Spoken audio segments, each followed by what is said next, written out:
Shalom. Bien, esta es la cuarta y última entrega sobre el conversatorio que hemos venido desarrollando sobre el día de Shabbat y lo hemos subtitulado La práctica contemporánea y local del Shabbat. ¿Por qué así? Hombre, porque ya de acuerdo a la revisión de la literatura bastante extensa, ¿no?, que hicimos, vimos, por ejemplo, lo que pasaba en la Torá. Ahorita, de todas maneras, vamos a hacer un repaso. Shalom, Cristian. Entonces, vimos lo que dice la Torah, vimos lo que dice la Mishnah, que la destacamos en particular del resto de la literatura judía por ser el componente más antiguo, ¿no? Así que ya lo que dijo después la Gemara, lo que dijo después la Pesikta Rabá, el Midrash y cualquier otra cosa, o el Arbat Turim, o el Shulchan Aruch, o el Yalkut Yosef, todo eso es literatura medieval de hace 400 años, 450 años, como pudieron verlo. Y el último Yalkut Yosef es por acá del año 80 y tanto, 1980 y tanto. Es decir, se dieron cuenta que la literatura judía se fue especializando o orillando más que todo hacia la halajá, que es la práctica, los procedimientos, y dejó de lado, pero hace mucho, el tema de Agadá. Quizás el componente de Agadá, que es la especulación teológica, los dichos, las expectativas, esas frases como a veces escondidas que algunos me dicen que yo de dónde saco eso. Bien, esa parte, digamos, es la que a veces han tratado de tomar algunos cabalistas tardíos y han tratado como de enganchar por allí de una manera un poco oportunista, pienso yo. Ya lo he insistido muchas veces, hay cuestiones sobre Shabbat, sobre los ángeles, que el otro. Eso no sale en la Torá, eso es creencias medievales, muchas de ellas cabalistas.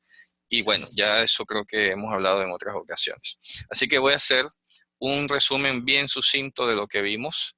Aquí están los pasajes y quise simplemente como colocarlos aquí de recorderis para que todos los tengamos presentes. En Éxodo 16, 12, 16, Hashem permite cocinar, deja muy claro que hay un Shabbat adicional al séptimo día. Eso es referente a Pesaj. En el capítulo 16, el 23 y el 29 prohíbe salir a buscarlo, el maná, sacarlo, y por lo tanto, pues, está implícito, y ahí lo dice textualmente, cada quien quédese en su tienda y nadie salga a su lugar, en el versículo 29. Eso es un principio fundamental. En Shabbat, el punto de partida es permanecer en casa. Y eso lo vamos a retomar luego en el desarrollo de la práctica contemporánea, ¿no?, de lo que debemos hacer hoy.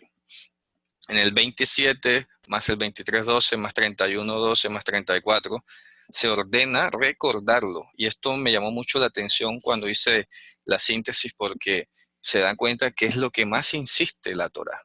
Por algo es. Uno de los principios, como antes no existían resaltadores ni formas de asteriscos o cosas por el estilo, negrillas o cursivas, etcétera, lo que hace la literatura judía siempre, o hebrea en este caso, es repetir. Repite y repite una idea, hasta el cansancio, hasta lo que uno considera como innecesario, pero lo hace. Y es la manera de decir, esto va en letras doradas, esto va en alto relieve con letras doradas. ¿Qué cosa? Recordarlo y santificarlo. Prohíbe obtener provecho, sea directa o indirectamente, sea que yo sea el que haga el trabajo, o sea que lo haga a través de un animal, de una bestia, o de un empleado, o de mi hijo o de mi hija, etcétera, etcétera. Prohíbe obtener el provecho o programar actividades tendientes a ello. Por ejemplo, hay un pasaje que en Nehemías y en el libro de Esdras lo repiten varias veces, de cómo la gente pisaba las uvas en Shabbat con miras a producir vino, con miras a comercializarlo y así sucesivamente. Y aunque no fuese comercializarlo, que es lo que dice el contexto, tampoco está permitido hacerlo para el provecho personal en Shabbat. No está bien hacerlo porque estás realizando una actividad que bien puedes haber hecho en toda la semana. Entonces, eso no se puede ignorar, ¿no? No es que vas a hacer cualquier cosa de desorden en la semana y luego el Shabbat vas a hacer lo del Shabbat. Tienes que programarte. Es como yo le explicaba a alguien una vez sobre el diezmo. El diezmo implica una programación de tal manera que tú no vas a pagar servicios, comida, y de último lo que te quede vas a dar el diezmo. Es al revés, porque son tus consumos los que tienes que controlar. Claro, porque si te vas a poner a comprar cosas lujosas, a gastar agua, a gastar luz, etcétera, etcétera, oye, el montón sobre el cual vas a diezmar va a ser nada. Pero siempre es al revés. Sacas los gastos propios de la actividad laboral, porque eso hay que hacerlo, obviamente, que si almuerzas en la calle, que si te toca el transporte, que el otro, y de ahí sacas enseguida el diezmo y después programas tus gastos hacia abajo. Algo así ocurre acá. Si las actividades que tienes para hacer, tienes que tener en mira el Shabbat, por decir, ordena recordarlo. Recordar el Shabbat, que lo tienes que tener aquí en la cabeza. Desde el lunes, desde el mismo domingo, ya lo tienes que tener aquí. Por eso inclusive en el Seder Havdalah, que es el rito que se hizo después sobre la separación, la distinción entre el Shabbat y los días de la semana, tradicionalmente el judaísmo pues pasa especies aromáticas, canela, vino, clavos de olor, etcétera, nueces, para que el olor del Shabbat quede impreso en la nariz. Y es una forma simbólica nada más, no hay que buscarle más, una forma simbólica de decir que el aroma del Shabbat te va a acompañar en la semana. Y tienes que decir la función de recordártelo. Y cuando ya lo tengas recordado, tienes que santificarlo. Y he dicho antes, en otras ocasiones, que el verbo santificar tiene la idea de distinguir. Y si lo vas a distinguir precisamente es planeando todo para que él cumpla con el principio es de quedarte quieto en casa, que es el punto que dije anteriormente. El principio del punto de partida es quedarte quieto en casa. No inventes tantos planes. Ahorita vamos a hablar sobre el tema de congregar, pero quiero ir en orden. El punto de partida es quedarse en casa quieto, no hacer actividades a última hora, etcétera, etcétera, que lo dice también Éxodo 35:2. Prohíbe realizar maniobras que puedan salirse de control. En este caso está hablando de las quemas agrícolas, que lo expliqué, y que otros han interpretado pues como encender fuego en Shabbat, que no se puede. El asunto que pues inclusive el sumo sacerdote podía encender la menorá en Shabbat. O sea, eso es como una especie de contradicción allí.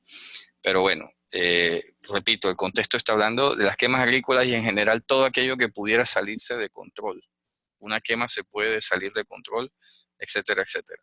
De ahí se puede inferir análogamente que otras actividades pueden salirse de control y por lo tanto mejor evitarlas.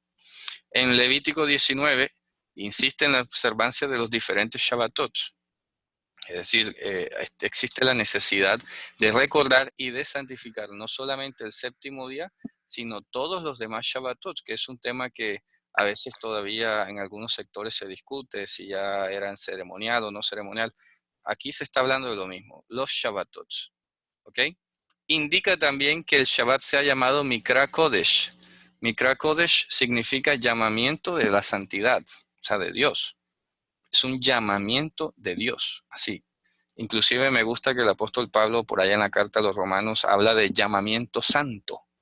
Esa expresión aparece, voy a tratar de buscarla por acá rápidamente, creo que es en Romanos o en Corintios, ¿ya? Y es como un eco de esta expresión de Levítico, ¿no?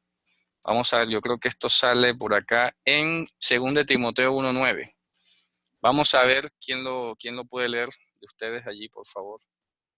En 2 Timoteo 1:9, que lo tenga ahí a la mano. 2 Timoteo 1:9, llamamiento santo, maravillosa expresión. Eso es un eco de Mikra Kodesh, llamamiento de la santidad de Hashem. ¿Qué dice 2 Timoteo 1:9? ¿Quién lo lee?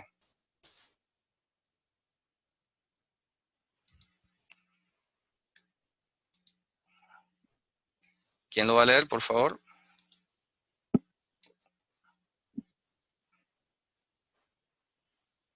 ¿Alguien lo va a leer?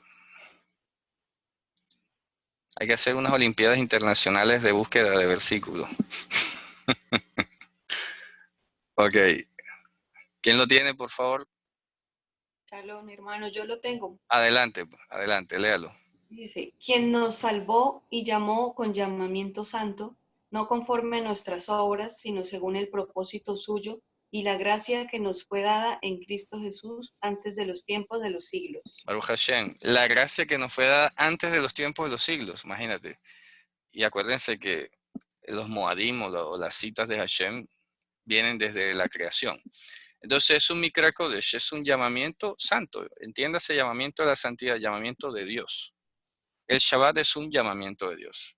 Por lo tanto, va a ser, como lo dice en otros lugares, una señal entre él y nosotros. Entonces quiero enfatizar lo que enfatiza la Torah. Ordena recordarlo y santificarlo. Voy a ponerlo aquí con letra negrilla y subrayada. Recordarlo y santificarlo, o sea, distinguirlo.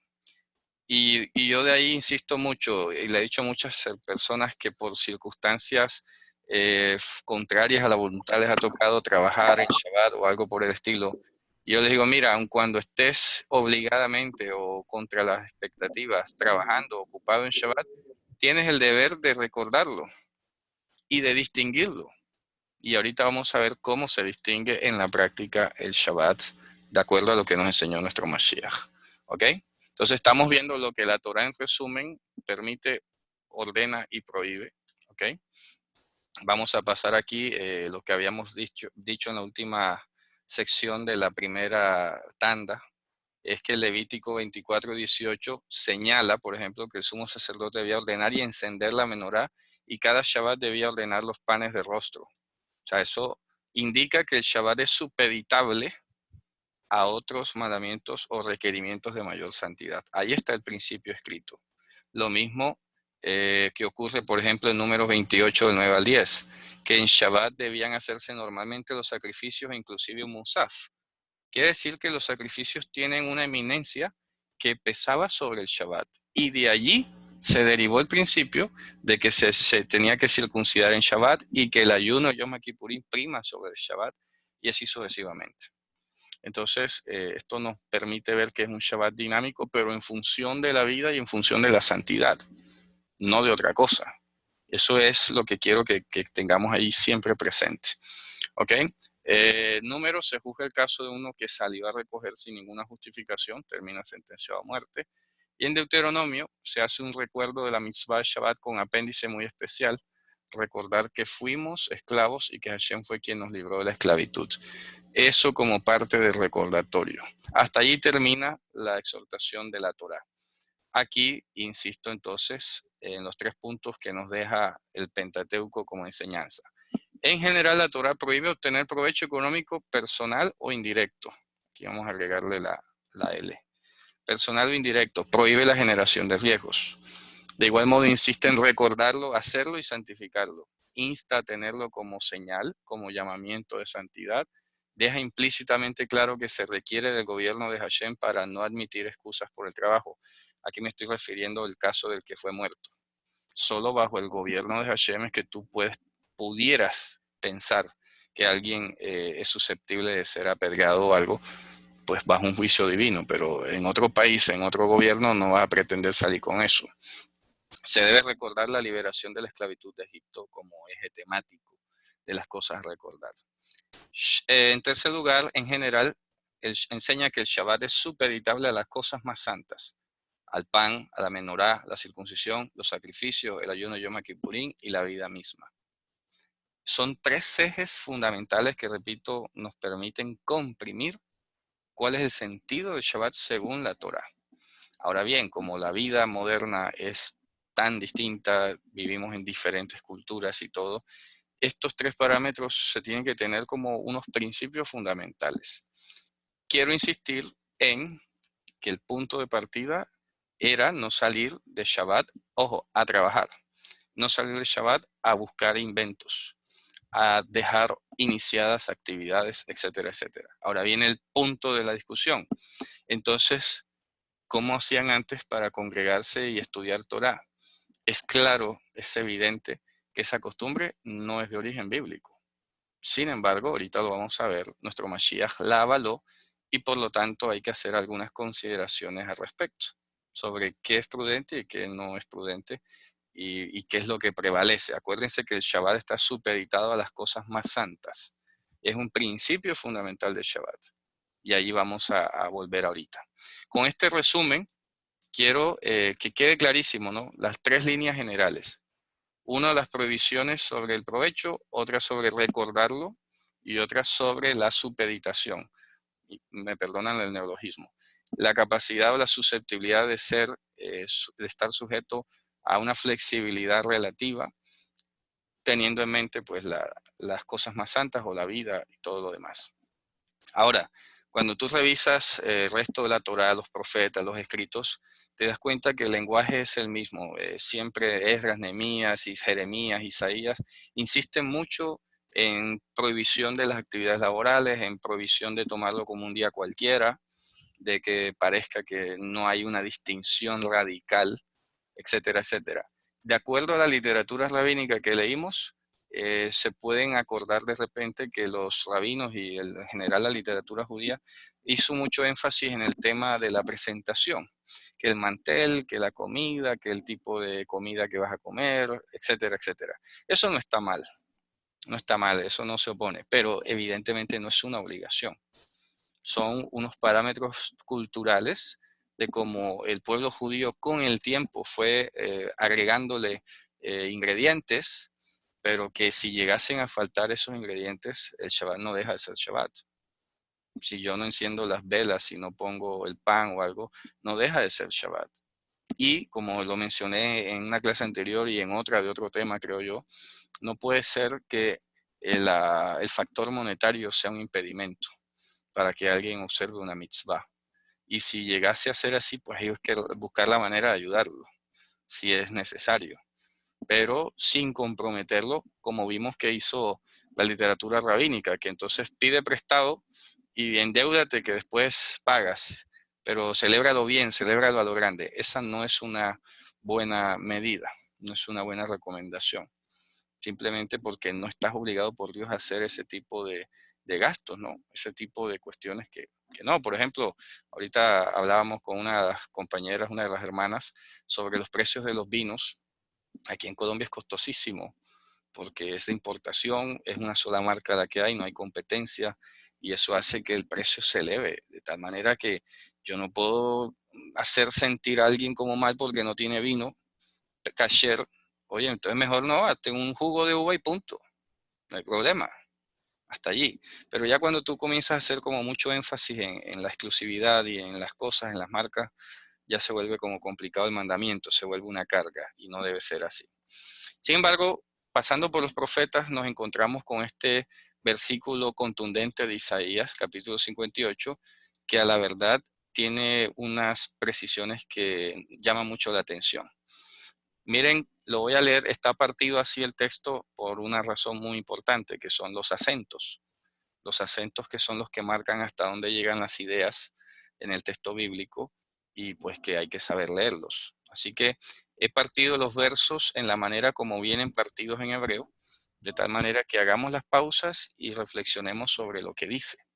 Entonces empieza diciendo, Im tashiv mi Shabbat ragleja, pausa, asot hafatzaicha, beyom kotshi. Son tres ideas o tres aseveraciones importantes. Una dice, si devolvieses desde el Shabbat tu pie. ¿De acuerdo? Es como una introducción. Esta idea va a estar rigiendo, es como lo que llaman el verbo regente o la idea regente de todo el demás verso. Es decir, que posiblemente, ¿no? De alguna manera te puedes haber olvidado de haber iniciado, de que es Shabbat o algo por el estilo, pero lo importante es que te devuelvas. O sea, fíjate tú, no es que te vas a quedar, ya pequé, ya me quedé postrado. No, no, no. Puede que pasó el Shabbat a las 10 de la noche, al día siguiente te acordaste que es Shabbat, devuélvete. Importante. No es que vas a decir, bueno, ya lo violé, pues voy a terminar de violarlo con gusto. Ya lo violé, ya ni modo. No. Aun cuando ya hayas empezado violando el Shabbat o algo, devuélvete. Importante. Im tashiv, mi Shabbat, desde el Shabbat, tu pie. Repito, pueda que ya hayas empezado en Shabbat, pueda que de repente lo hayas olvidado, que estés haciendo algo que no está permitido, pero si te llega el redarguir en ese momento, déjalo y devuélvete desde el Shabbat, devuélvete. ¿De acuerdo? Ahí está el primer énfasis. Devolverse es la idea enfática de todo esto. Ahora viene, dice, desde el Shabbat, desde el hacer tu hefetz.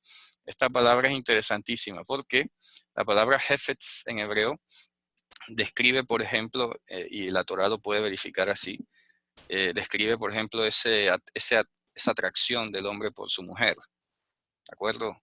Cuando Hashem le llamó a Israel Hefetz Zibah, dice, mi Hefetz está en ella. Está apelando pues a esa atracción, ¿no? A esa complacencia, ese gusto. Y la palabra Hefetz tiene que ver mucho con todo lo que a ti te gusta naturalmente. Ver televisión, escuchar música, la comida, que el cine, que la salida, que el otro. Entonces, ¿qué tienes que hacer? Que cuando viene Shabbat no puedes estar programando este tipo de deleites. ¿De acuerdo? No puedes estar programándolo. Que vamos a salir a cine el Shabbat, no puede ser. Eso es Hefetz.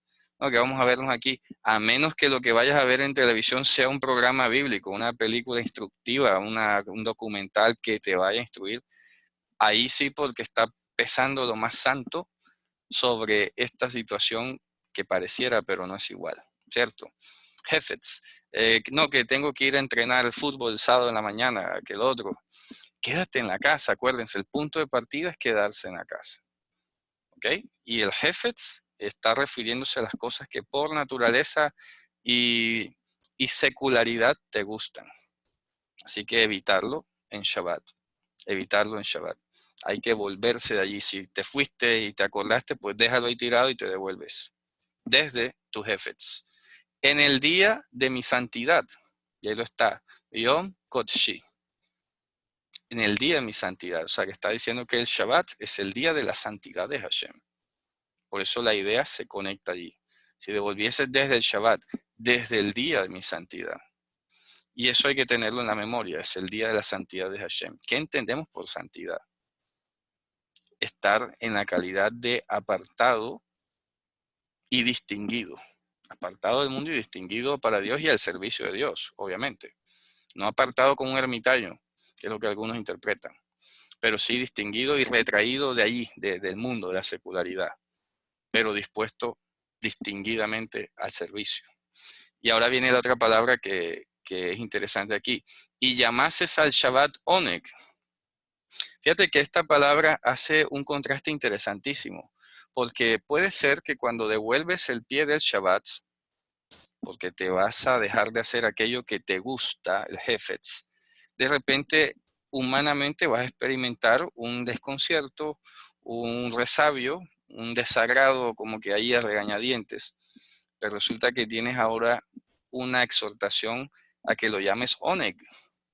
Oneg, por principio, es la palabra que se opone al Hefetz. Es decir, va a describir un placer trascendental con Dios que va a derivar justo de cuando te privas de hacer lo que a ti te gusta. Es una contradicción en cierto modo, ¿no? Porque tú dirías, bueno, pero es que tiene que ser delicioso el Shabbat, claro, pero no delicioso según tus sentidos, según tu capricho o tu voluntad. Tiene que ser delicioso de acuerdo a la relación personal con Dios. ¿Ok? Entonces, ¿cómo tenemos nosotros comunión con Dios? ¿Cómo es? Hombre, a través de la oración. Como dice el Salmo, tú eres santo, habitante de las alabanzas de tu pueblo Israel. O sea, a través de la alabanza, a través de la lectura de la palabra. Claro, entonces, no, es que mira que mis amigos me están invitando a ir al cine, pero es Shabbat, yo quisiera ir, la película es muy buena, es el estreno, siempre la he querido ver. Toca cortarlo, produce un poco de tristeza en la carne, pero tienes que acordarte y llamarlo, esto es Oneg, tengo que llamarlo Oneg, ¿de acuerdo? Y es Oneg para Hashem, y en la medida que te habitúas de esta forma, vas a conocer el Oneg. Si no lo haces así, nunca lo vas a conocer. Así de simple. El Oneg es producto justamente de haberte devuelto, es producto de haber dejado el Hefetz. Y va a sonar un poco, repito, difícil. A veces no parece, como dice en otra parte de la escritura, el tiempo presente ninguna reprensión parece ser causa de gozo. Parece que no hay Oneg en la reprensión. Pero después produce fruto apacible de justicia en los que en ella han sido ejercitados. Después compruebas que sí tiene un deleite que de pronto no conocías. Cierto, es que hasta que no lo experimentes no vas a saber. Entonces dice, mira lo que viene a continuación que me llamó mucho la atención, cómo está en el texto hebreo. Dice, si tú llamases al Shabbat Oneg para el santo de Hashem glorificado. Esta expresión me quedó a mí resonando muchísimo. lo que es a veces uno leer de repente un texto muchas veces hasta cuando el texto te captura, te cautiva, te llama la atención, te concentra, ¿no? Dice, Likdosh Hashem Mehubad. Así dice textualmente en hebreo, ¿ah? Puede que alguien venga y aplique, no, que ahí hay un keri, que por eso es que he puesto la letra lamed en rojo, porque algunos sugieren que la lamed va es delante del nombre de Hashem. Lo mismo que la letra mem aquí suponen que va delante del verbo hacer. Pero vamos, así es como está escrito. Que yo ahora quiera mover letras y todo, bueno, complicado. Pero repito, el texto dice, Bekarata la Shabbat oneg ligdosh Hashem mechubad. Si yo leo esto textualmente así, eso literalmente significa para el santo de Hashem glorificado. Para el santo de Hashem glorificado. O sea que aquí con toda razón se puede comprobar lo que Mashiach nos dijo. El día de Shabbat fue hecho para el hombre, no el hombre para el día de Shabbat. Y en este caso estaba hablando de él, el santo de Hashem. Él es el santo de Hashem. Así que el Shabbat tiene que ser proclamado además, y esto es un determinante fundamental. Yo me quedé sorprendido con este versículo. Porque es que, por ejemplo, el pueblo judío hoy está llamando el Shabbat Oneg, lo está distinguiendo, se está guardando y todo, pero al corte de hoy pudiéramos llegar a decir, con base en el texto y su literalidad, que no lo están apartando, ni dedicando, ni llamando para el santo de Hashem glorificado. O sea que el Shabbat es para Mashiach. ¿Okay? En pocas palabras. Ligdosh Hashem Mehubad. Eso no tiene pierde. O sea, cualquiera que lea eso tiene que traducirlo de la misma manera. Para el santo de Hashem glorificado. Ahora, la única pequeña ambigüedad que surgiría es quién es el glorificado. ¿Es Hashem o el santo? Aquí da igual. Quien quiera que sea el énfasis, sea Hashem el glorificado o sea el santo el glorificado, da igual. ¿Ok? Aquí el punto fundamental es que la proclamación del Shabbat, el devolverte del Shabbat, el dejar el Hefetz en Shabbat, tiene que ver directamente con la persona de Mashiach. Likdosh Hashem Mehubad. Fíjense, importantísimo ese énfasis que está allí. Repito, y eso es lo que a nosotros en particular nos debe distinguir aún del pueblo judío ortodoxo, el que no reconoce a Mashiach, que nuestra proclamación del Shabbat tiene que ser para él. Dice, y le dieses peso al Shabbat, el no el hacer tus caminos, ¿de acuerdo? Mira, hacer tus caminos, la palabra camino significa costumbre en hebreo, forma de vida, lo que tú sueles hacer, tus vías. Estas son mis vías. En inglés utiliza mucho eso, my way, ¿verdad? Mi vía, mi forma, mis maneras. ¿De acuerdo? Y el no hacer, es decir, lo que le tienes que dar peso es al Shabbat, al santo de Hashem glorificado, y no el hacer tus costumbres. Esta invitación del Shabbat es a un cambio de la rutina, a un cambio de los hábitos, aún de los hábitos que tú consideres como que son normales, que siempre has vivido así, revísatelos y mira qué cosas de esas pueden estar obstruyendo el Shabbat. Por ejemplo, nuestros caminos pueden ser la forma como hablamos. No puede ser que la forma como yo hable destruya el Shabbat. Ayer leí algo que hay una foto muy famosa en Facebook, ¿no? Que está circulando que dice, la mayoría de los problemas que yo tengo no son por lo que digo, sino por el tono de mi voz. Eso es un ejemplo de cómo un camino puede violentar el Shabbat. No hacer tus caminos, tus costumbres, es decir, en Shabbat, gústete o no, trata de hablar mejor. Propóntelo. No es que yo hable así, no hay forma de decir en el Señor es que yo soy así. Yo siempre lo he venido diciendo, he tratado muchos casos de muchas personas y muchas de las claves fundamentales para solucionar el problema de una manera sencilla es que la gente entienda que debemos estar en un cambio continuo. En un cambio continuo, miren, las empresas si no se actualizan se cierran. ¿Qué le pasó a Kodak? No se actualizó y pereció. Así que nosotros no somos la última versión de la humanidad. Nosotros no somos la última versión de la humanidad como para decir yo no voy a cambiar o no tengo por qué cambiar, yo soy así. No. Aquí dice que en Shabbat por lo menos no puedes estar haciendo tus caminos. ¿Qué es caminos? Tus costumbres. ¿Qué es costumbre? La manera como hablo, la manera como trato, la manera como de repente me conduzco yo, si soy amable o no soy amable, etcétera. Tienes que hacer el ejercicio. El Shabbat es un tiempo, espacio, o espacio-tiempo, en el que tú tienes que ser diferente. ¿Por qué? Porque es que el Shabbat es una programación para el mundo venidero. Y en el mundo venidero lo más seguro es que tú no vas a seguir siendo quien eres hoy. Y de hecho el apóstol Pablo lo dijo en los Corintios, vosotros no sois vuestros, somos de Hashem. Así que en Shabbat es un ensayo, es un prefacio, es una pequeña muestra de lo que es el mundo venidero. Y en el mundo venidero implica dejar nuestros caminos. Ojalá que eso no sea solo en Shabbat, sino que de la práctica del Shabbat se nos vuelva una transformación habitual de todos los días. Pero por lo menos hay que empezar con el Shabbat. Luego insiste, y no el hacer o el no hallar tus jefes. Tienes que glorificar el Shabbat más o en lugar de andar hallando tus jefes, lo que te gusta. Vuelve y lo repite, o sea que es importante. Quiere decir que puede ser difícil, pero que tienes que persistirlo. Persistir en este objetivo. Dejar de andar buscando tus jefes, y miren que tiene que ver con los caminos, porque normalmente lo que uno acostumbra a hacer es lo que más le gusta. Yo creo que en eso pudiéramos llegar a estar de acuerdo bastante, ¿no? Lo que tú más haces es porque te gusta, ¿no? Ahí está, tus jefes, tu camino. No es que yo sea así, me gusta ser así o me siento cómodo siendo así, pues en Shabbat no puedes. Tienes que tenerlo claro. Tienes que hablar mejor. Tienes que portarte distinto. Si ya antes te ha dicho que dejes las cosas que te gustan a ti, acá te está hablando de las costumbres. Y tú tienes que ver qué cosas de tu costumbre, de tu crianza, de tu casa, se están obstaculizando en el Shabbat.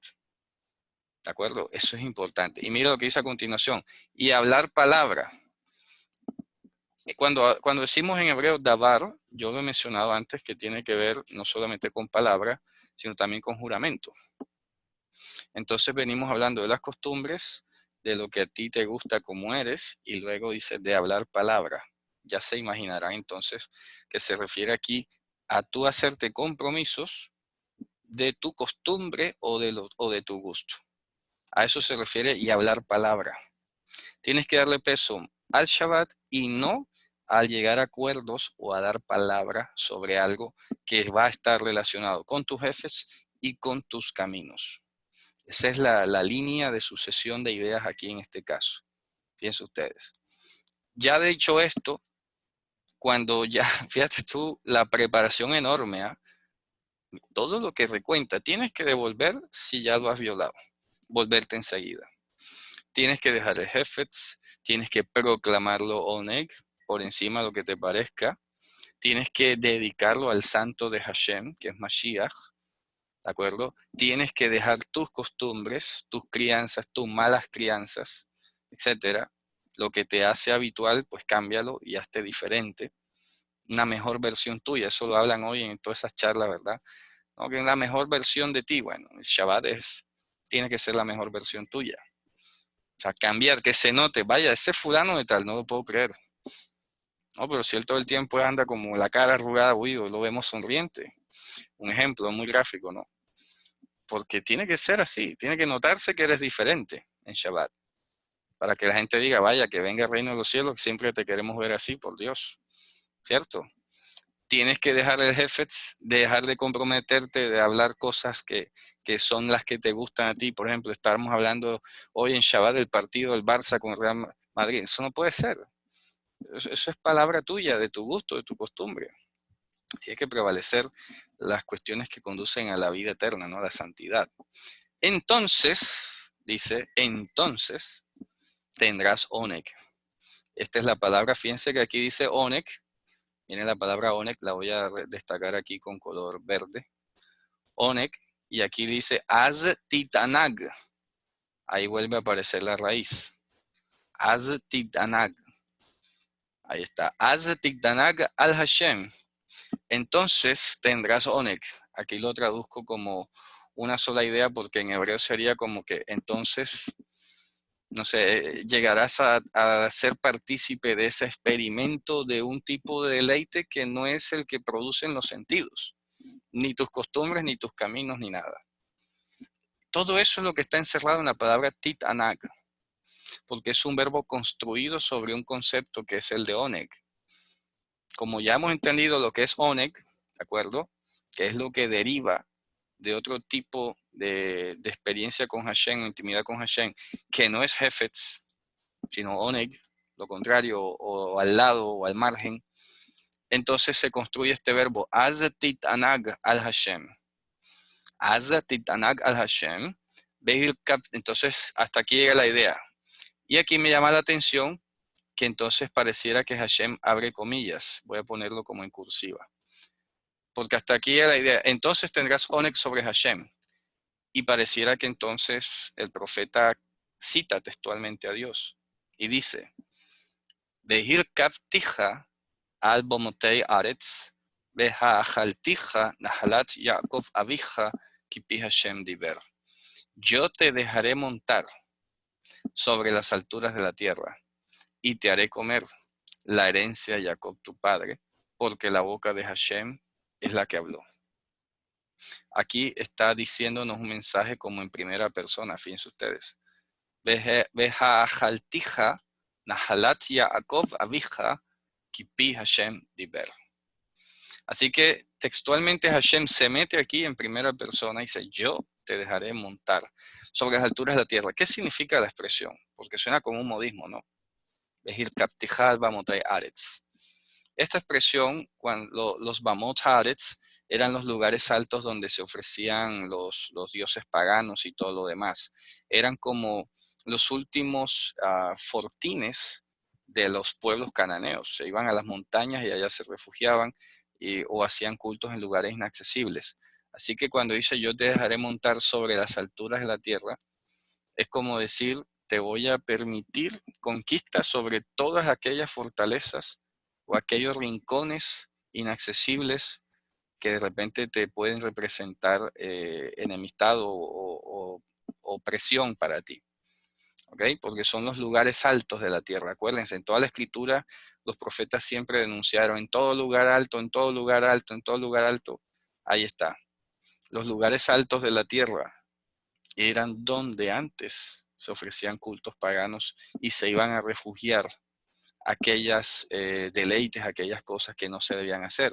Entonces, yo te dejaré montar sobre las alturas de la tierra significa es que Dios te va a dar la conquista de esas cosas, de esas debilidades, de aquellos últimos resquicios, de aquellas últimas resistencias del enemigo. Dice, yo te voy a hacer montar sobre las alturas de la tierra y yo te daré comer la herencia de Jacob tu padre. Dos promesas que van de la mano. Conquista de los enemigos y disfrute de la herencia de Jacob. Dice, porque es la boca de Hashem la que habló. Kipi Hashem diber. Maravilloso. Oye, semejante discurso que está ahí implícito en esta cita de Isaías. Yo creo que un resumen de lo que nos compete hacer en Shabbat está aquí, de todo lo que he dicho. Sin embargo, vamos a avanzar hacia lo que nos dice también la Escritura. Aquí hay otros versos que les voy a mostrar sobre el oneg, que definitivamente se enmarcan en una relación con Hashem. Aquí tenemos, por ejemplo, Isaías capítulo 55, verso 2. Dice, Lama tishkelu chesef velo lehem, vigiachem velo lesova, shimu shamu elai, veichlu tov, veititanak badeshen nafshechem. Dice, ¿por qué van a pesar plata por lo que no es pan? Y vuestro fatiga, que es el trabajo, por lo que no sacia. Escúchenme a la hora de escuchar, escúchenme a mí, y coman el bien. Y entonces tendrán oneg con la parte más, con lo más aceptable, con lo más, ¿cómo te diría yo? Con lo mejor de vuestra garganta, dice, y vuestro pescuezo. Entonces tendrán oneg con deshen. Deshen es una palabra muy interesante. La palabra deshen describe aquella parte de los sacrificios que eran separadas y eran consumidas en el altar de donde salían las cenizas, y era entonces, una vez acepto, lo que marcaba que Dios había tenido a bien ese sacrificio. Es una palabra que es intraducible prácticamente. Tienen que explicarla. Entonces tendrás oneg con el deshen. Es decir, cuando hayas apartado todo lo que Dios requiere de ti, tendrás oneg con eso para tu propia existencia, tu garganta. ¿Ok? Luego en Salmo 37:4 dice, Veitanag al Hashem, veiten lecha mishalot liveja. Si tú hayas oneg sobre Hashem, que es lo que dice Isaías, ¿ok? Él dará a ti las peticiones de tu corazón. Fíjense, interesante. No es que, no quiero que esto suene como que a cajero electrónico, ¿no? No quiero que suene que metes la tarjeta y sacas dinero. No, es una parte que es complementaria y voluntaria de Dios. ¿Ok?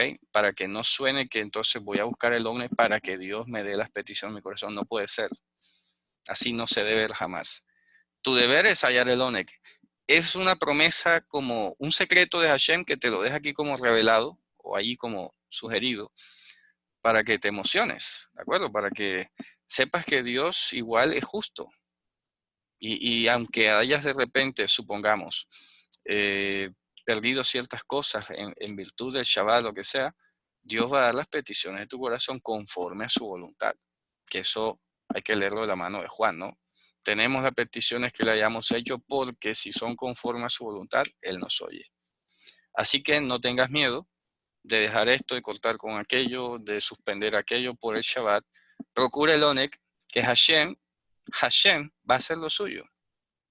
Y como dice Pablo también, mucho más, Hashem es poderoso para hacer mucho más abundantemente de lo que nosotros pedimos o deseamos. Imagínense. Entonces, tú concéntrate en el oneg, que las cosas pendientes que Dios tiene, que tú tienes, perdón, delante de Dios, Él las va a hacer mucho más grandes.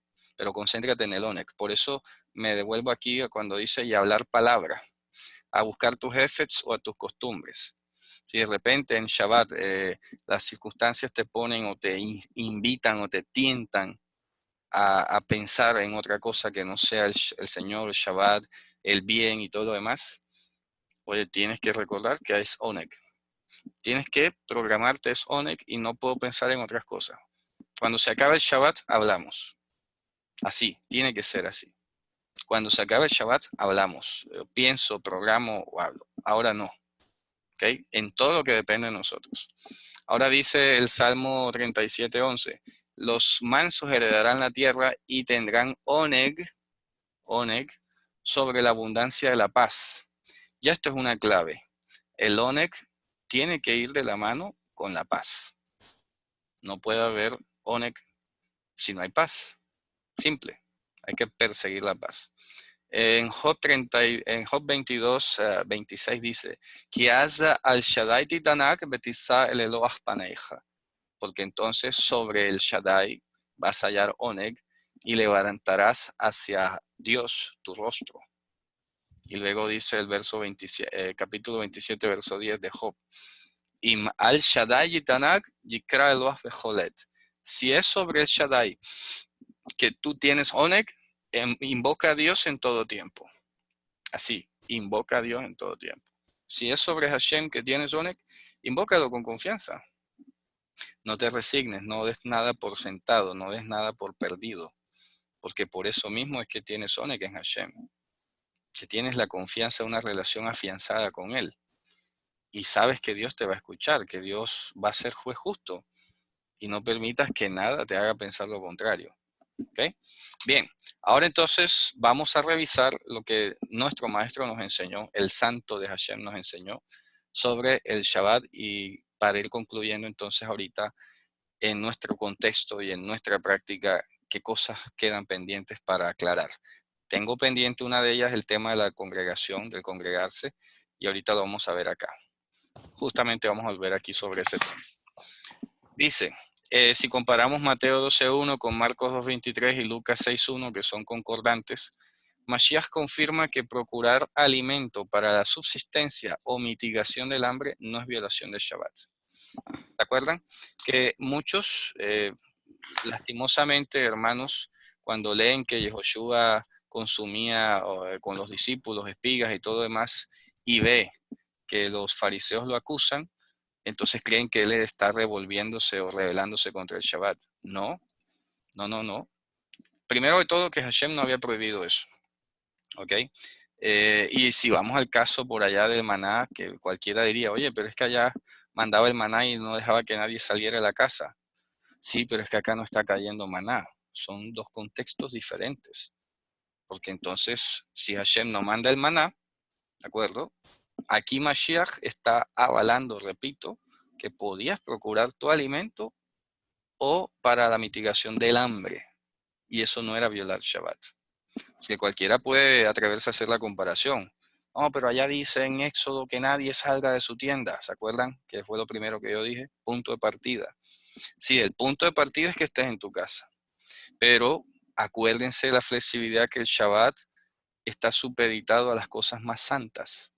De manera que si por quedarte en tu casa resguardado te vas a morir de hambre o te va a dar algo que te va a poner en peligro, en riesgo de muerte, entonces sal y busca alimento.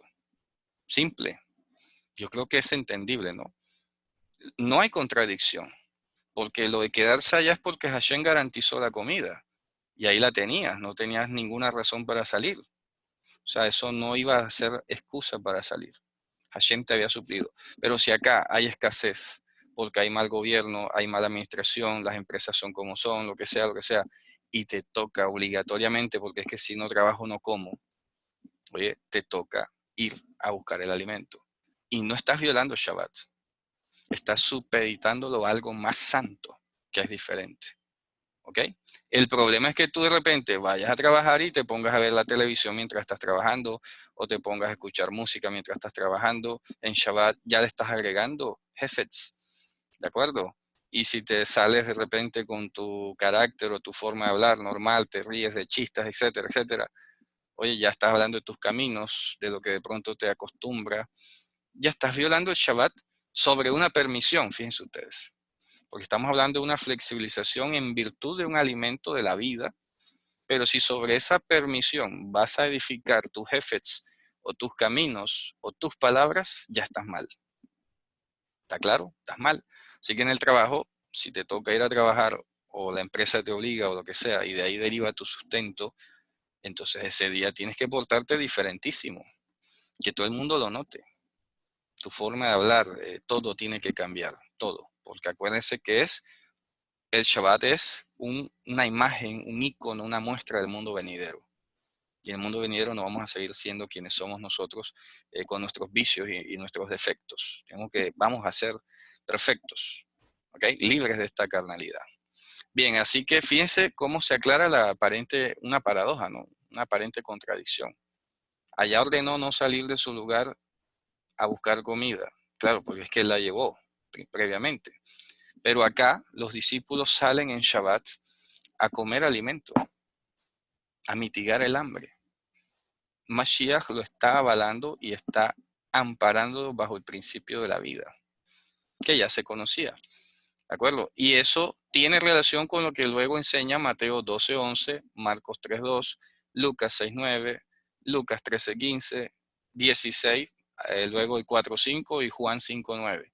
En todos esos versos, si tú los estudias, te vas a dar cuenta que Mashiach enseña que es lícito sanar, salvar y o aliviar la carga o la vida de quien lo necesite y esté en nuestras manos hacerlos. En todos esos versos siempre vamos a ver que Yehoshua sanó, que liberó a alguien, que ayudó a alguien. Así que fíjense ustedes, estás en tu casa, tu vecino se está poniendo mal, grita, tienes que ir a salvarle la vida. No es que no puedo salir de mi casa, porque Éxodo 16 lo prohíbe, no puede ser. Aquí lo está enseñando Mashiach, está mostrando y enseñando ante todo que la vida es un imperativo, es un bien mayor, es parte de la santidad de Dios, porque Dios es Dios de la vida. Hay una parte de las 18 bendiciones que me gusta mucho, dice, Etz Hafetz Bahayim, porque Dios se complace en la vida, se deleita en la vida, ¿de acuerdo? Le gusta la vida. Así lo dice, usa la palabra hafetz, fíjense ustedes. Le gusta la vida a Dios por naturaleza. Entonces, en todas estas cláusulas, repito, enseña que es lícito sanar, salvar y o aliviar la carga de alguien que lo necesite. Y eso, pues, obviamente incluye nuestra casa primeramente y luego los de afuera. ¿Ok? Clarísimo, ¿no? Luego en Marcos 6.2, Lucas 4.16 y el 13.10, Mashiach, aquí viene el tema principal que está pendiente. Mashiach avala el congregarse en Shabbat y enseñar la Torah. Aquí la pregunta es muy sencilla que habría que hacernos. ¿Es el estudio de Torah y el congregarnos un bien superior al cual el Shabbat debe quedar supeditado? Piensen ustedes, ¿ah? Una pregunta interesantísima y que incluye muchas cosas. Porque, por ejemplo, todo depende de las actividades riesgosas que ahorita mencionamos. ¿Se acuerdan que en Shabbat está prohibido hacer actividades riesgosas y todo lo demás? Así que todos son escenarios y aquí influye inclusive nuestra geografía. Supongamos que para un hermano sea una labor un poco riesgosa desplazarse, sean 10 kilómetros, sean 50 kilómetros. Si para él es riesgoso en Shabbat, sería mejor que no lo hiciera. Si lo puede hacer, si no hay riesgos, pues normal que lo haga. ¿Ok? Porque influye si estás, por ejemplo, aquí en mi país, las ciudades y los pueblos tienen ciertas distancias muy grandes y hay mucho tráfico en Shabbat, por ejemplo, es cuando más se mueven los camiones del comercio, porque esta es una ciudad portuaria y se mueven muchísimo los camiones, muchísimo el comercio, mercancías van y vienen. Así que relativamente es un poco complicado desplazarse con semejante flujo de camiones y todo lo demás. Una persona que vive en otra ciudad y yo la tenga como que incitarla o de alguna manera presionarla para que venga, yo no lo puedo hacer. Que ella acepte voluntariamente hacerlo, eso es loable, admirable. ¿De acuerdo? Eso es espectacular. Pero yo no puedo promover. No, es que tienes que venir porque estás a 30 kilómetros, 50 kilómetros, y no me importa si te vas a estrellar con un camión o lo que sea, tienes que venir acá. No, cada quien tiene que evaluar, repito, y conocer muy bien lo que es riesgoso y lo que no es riesgoso, y si puede hacerlo o no puede hacerlo. Hasta allí. Pero obviamente eso tampoco significará un pretexto para no buscar dónde congregarse. Y yo sé que ustedes, algunos de ustedes, hermanos que están aquí, muy apreciados todos, algunos viven solos, no tienen dónde congregarse y todo, ¿cómo hacemos? Y, hombre, es una situación difícil. Yo la verdad no puedo, repito, no puedo, desde el fondo de mi corazón no puedo presionarlos a que se desplacen 100 kilómetros y sobre todo si hay riesgo a que vayan porque se tienen que congregar. ¿Ok? Si lo pueden hacer, háganlo, porque aquí partimos de la buena fe, partimos de la disposición, cada quien sabe si puede o no puede, pero que no sea como bajo presión.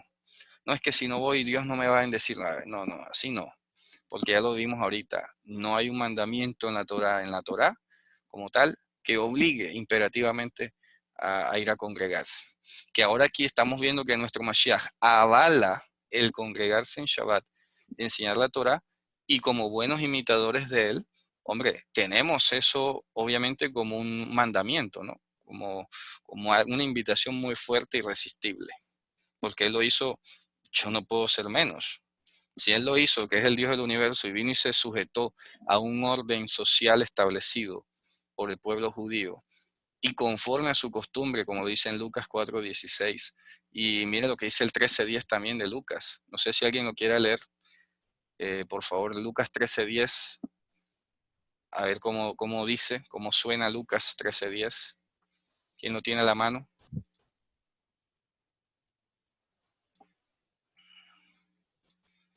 ¿Quién lo va a leer? Lucas 13:10. A ver, manos veloces. Ah, hermano, aquí lo tengo. Adelante, léalo, hermano. Enseñaba Jesús en una sinagoga en el día de reposo. Continúa. Y había allí una mujer que desde hacía 18 años tenía espíritu de enfermedad y andaba encorvada. Hasta Y ahí. en ninguna manera, Ok, gracias, muy amable. Ya el resto de la historia lo conocemos. El asunto es que enseñaba en Shabbat en una sinagoga. O sea, se congregaba en Shabbat Ahora, ¿qué tan lejos le quedaba?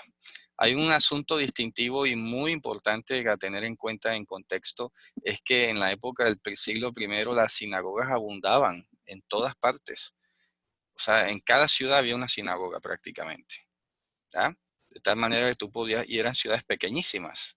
Así que tú podías desplazarte perfectamente a pie a tu sinagoga local y no había problema. Pero hoy enfrentamos una situación distinta y hay que ser conscientes de eso. Oye, no tenemos sinagogas o comunidades y de sana doctrina o de un perfil pues normal en todas las ciudades, no las hay. Entonces, ¿qué hacemos? Hombre, si pudiera, por ejemplo, entre yo decirte, no, que tienes que venir a congregarte 100 kilómetros acá, yo más bien te diría, oye, ¿por qué no vendes allá y te mudas para acá mejor? Si fuera el caso, ¿verdad? O si no, pues vamos a iniciar allá en tu casa una célula y vemos a ver quiénes de los que te rodean empiezan allí y es mejor que se congreguen allí. Y punto. ¿Ok? Porque es que fíjense ustedes, Mashiach, lo fundamental que se hacía una sinagoga es de un poco distinto a lo que hacemos hoy, porque nosotros tenemos que una carrera contra el tiempo enorme. La verdad es que yo pienso que Dios ha sido muy misericordioso. ¿Por qué? Porque si estoy estando en Israel, transportemos al siglo I, vives en Israel, tienes una sinagoga ahí en tu barrio, en tu ciudad, en tu pueblo, que eran pequeñitos, podías ir a pie. Eh, y en la sinagoga lo que ocurría era que se leía la Torah y los profetas. Y al final había una pequeña exhortación. Así que, pues, ¿cómo estudiaba la gente Torah? Ah, es que estudiaban era cuando ibas al Beit Midrash en días de semana y estudiabas allí en el Beit Midrash, ¿ok? Disponías de los lunes y los jueves, eran los días que se estudiaba Torah en las sinagogas, aparte, a profundizar. Pero acá a nosotros nos toca aprovechar bueno, las limitaciones que tienen los hermanos, las facilidades en medio de las limitaciones de que pueden acudir por lo menos un día o dos a la semana y a ver de repente cómo cumplimos las dos misiones, la que lea y la que estudie. Acá por lo menos tenemos una ventaja y es que a diferencia de antes, cada quien tiene su rollo de Torah, aunque hay un mandamiento de que cada varón debía tener su propia copia. Pero digamos que hoy la gente sabe leer, no hay el problema de que tienen que enseñarte a leer en hebreo, la Torah sin vocales, etcétera. Acá por lo menos pues, se lee, ¿no? El mensaje y ya cuando acudimos vamos a profundizar, ¿ok? Así que hay variables que han cambiado unas a favor y otras en contra y hay que buscar entonces el equilibrio de esa carga, ¿no? De tal manera que, insisto, Mashiach nos dio ejemplo de congregarnos. Hay que congregarse en Shabbat, claro que sí, sino que yo no puedo pues establecer un estándar y desconocer las peculiaridades o las particularidades de cada quien. De tal manera que, insisto, si puedes hacerlo y no hay riesgo y no hay peligros de nada, ve y congrégate, así sean 50 kilómetros. Acá nos acompaña un hermano que vive como a 60 kilómetros de distancia de aquí y se viene. Claro que él viene en bus y se va a veces tarde de noche, hay un poco de peligro por el tema de la inseguridad y todo, pero bueno, yo no le he obligado a que él venga. Él viene voluntariamente. No le he dicho nunca es que si no te congregas te va a ir mal, que no sé. No, no, no, no. Él es consciente y cuando puede, viene. Y es admirable. Repito, son 60 kilómetros y se va de aquí. Cuando los viernes, por ejemplo, que nos reunimos, salimos a las 9 de la noche, él llega a las 11 a su casa. ¿De acuerdo? A las 11 de la noche llega a su casa y lo hace perfectamente. Ni le he prometido bendiciones a cambio, ni le he prometido nada a cambio. Él mismo va viendo dentro de sus posibilidades la manera de congregarse y sabe pues que es un deber congregarse, punto. Allá donde él vive tiene una comunidad cerca y bueno, si puedes ir allá, ve, no tienes por qué ser aquí, ¿de acuerdo? Lo bueno es que esa comunidad está afín con nosotros y pues es un alivio bastante grande, ¿no?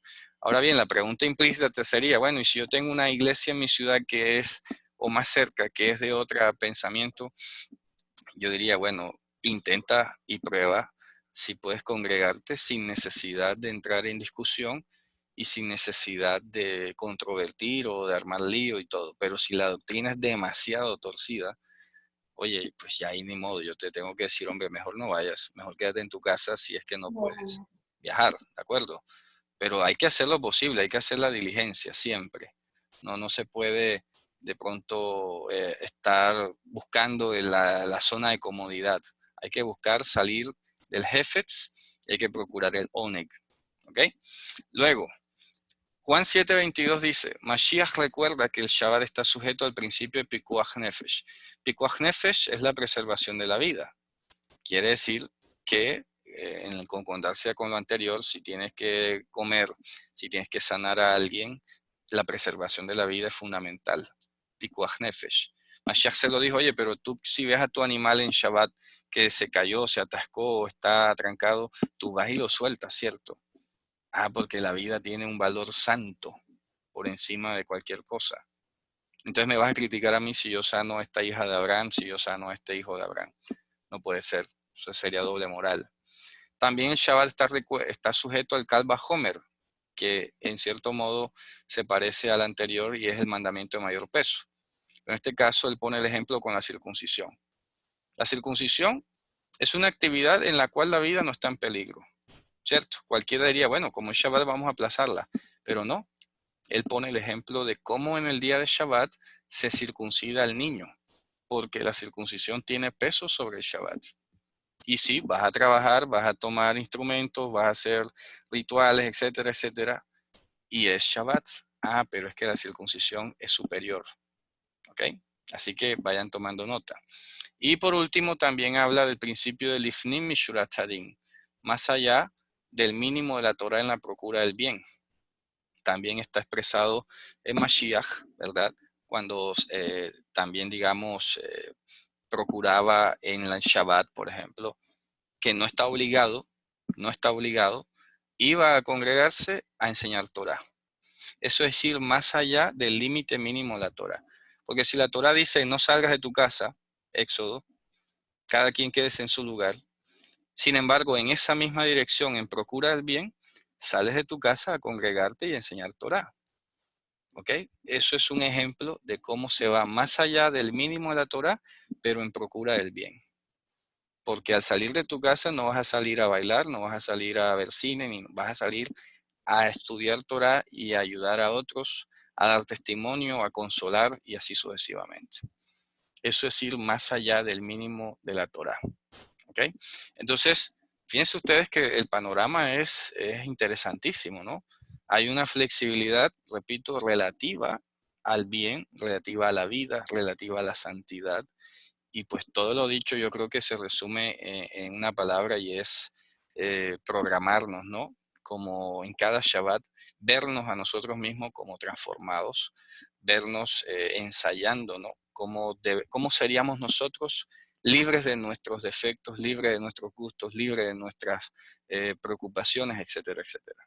Libres de nuestras debilidades, libres de nuestras tentaciones. Y es, si tú lo comienzas a ver así, Shabbat tras Shabbat, Shabbat tras Shabbat, oye, te aseguro que poco a poco vamos a ir siendo transformados en la imagen de Mashiach hasta su segunda venida. ¿Okay? Así que bueno, Javerim, si hay alguna pregunta, si no se ha tocado alguna parte que de repente a ustedes les interese saber o preguntar, pues adelante, ¿no? He tratado de hacer el esfuerzo de recoger todas las inquietudes que ustedes antes me han expresado por aparte, en privado o en otras ocasiones. Y bueno, espero haberlo hecho con suficiencia. Repito, puede que se me haya escapado algún aspecto, alguna novedad, alguna situación particular, pero adelante, pues la pueden preguntar ahora o si no, también a través del grupo. Eric, ¿Sí? Kaisho, Eric, una preguntita. Dígame. ¿La vida está por encima de cualquier mandamiento? No. No de cualquiera, no de todos. Acuérdense que el principio de los delitos de muerte, de los pecados de muerte, excluyen de este pikuach nefesh lo que es la idolatría, la inmoralidad sexual y el homicidio. Así que a esos mandamientos o esas prohibiciones de abstenerse de idolatría o la inmoralidad sexual o homicidio no se le puede aplicar pikuach nefesh. Por eso se llaman delitos de muerte o pecados de muerte, porque hay que preferir morir antes que violarlos. ¿Ok? Vale, de acuerdo. Con Bueno, todo lo que implica cada uno, ¿no? Acuérdense que en ese eje, en ese trípode de mandamientos, Mashiach habló mucho sobre el tema, por ejemplo, del no matar y del no codiciar a la mujer del prójimo, de no adulterar con ella en el corazón. Entonces ya tenemos hoy unas cláusulas todavía más profundizadas de a dónde llevan esos mandamientos o hasta dónde llegan, ¿ya? Y hay que tenerlos pendientes en este trípode de los 3 delitos de muerte. ¿Ok? Vale, ok, muchas gracias. Bueno, perfecto, Javier. Bueno, Javerín, hemos llegado al final. Si no hay más preguntas, cualquier cosa, si se acuerdan después la pueden preguntar por el grupo. Y bueno, me despido, ¿no? Que tengan un gran oneg y que, bueno, el Hashem les continúe edificando en todo. Hasta la próxima. Shalom. Shalom. Shalom. Shalom.